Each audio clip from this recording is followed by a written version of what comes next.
মহাসুখবর, finally Dubai visa নিয়ে officially ঘোষণা চলে আসলো। এপ্রিলে চালু হতে পারে দুবাই ভিসা।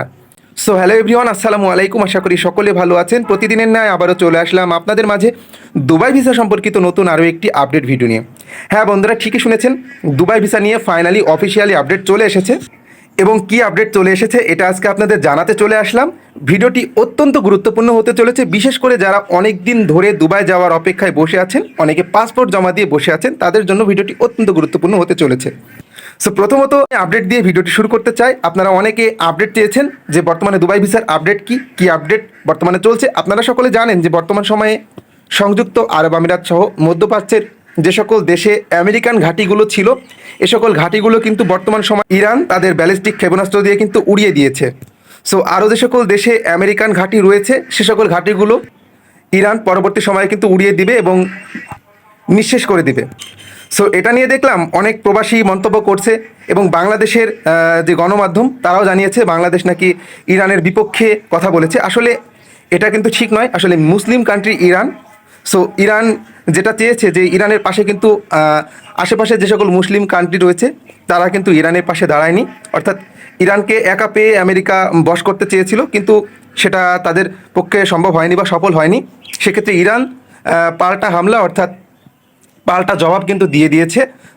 সো এখন কিন্তু প্রায় সংযুক্ত আরব আমিরাত সহ বিভিন্ন যে সকল কান্ট্রি রয়েছে, ওমান, বাহরাইন, কাতার, কুয়েত, তাদের অবস্থা কিন্তু আগের তুলনায় অনেক ভালো। সো এক্ষেত্রে ক্ষতি কিন্তু আমেরিকারই হয়েছে বর্তমান সময়ে। আপনারা সকলে জানেন যে আজকে একটি নিউজ পেলাম যে 189 অর্থাৎ যাত্রী নিয়ে কিন্তু বাংলাদেশে ল্যান্ড করেছে দুবাইস্থ অর্থাৎ ইউএস বাংলা এয়ারলাইন্স বিশেষ একটি ফ্লাইটের মাধ্যমে কিন্তু বাংলাদেশে চলে এসেছে বেশ কিছু প্রবাসী। সো আরও একটি ফ্লাইট গিয়েছে সেখানে অর্থাৎ সংযুক্ত আরব আমিরাতে, সেখান থেকেও আরও কিছু প্রবাসী আসবে বলে আশা করা যাচ্ছে। এবার বর্তমান সময়ে কিন্তু আপনারা সকলে জানেন যে সংযুক্ত আরব আমিরাতের অবস্থা যেমন আপনারা ভাবছেন যে অবস্থা আগের তুলনায় অনেক খারাপ। সো বর্তমানে ইনসাইড আউটসাইড টোটাল ক্ষেত্রে ভিসার অবস্থা প্রায় সেম। অর্থাৎ বর্তমান সময়ে কিন্তু হাই প্রফেশনালের কিছু ভিসা হচ্ছে যেগুলো ট্রান্সফার, এবং বাংলাদেশ থেকেও কিছু কর্মী যাওয়ার কথা ছিল, বর্তমান সময়ে কিন্তু এগুলোও স্থগিত পর্যায়ে রয়েছে। সো এবার চলুন জেনে নিই যে মহা অফিসিয়ালি যে ঘোষণাটি।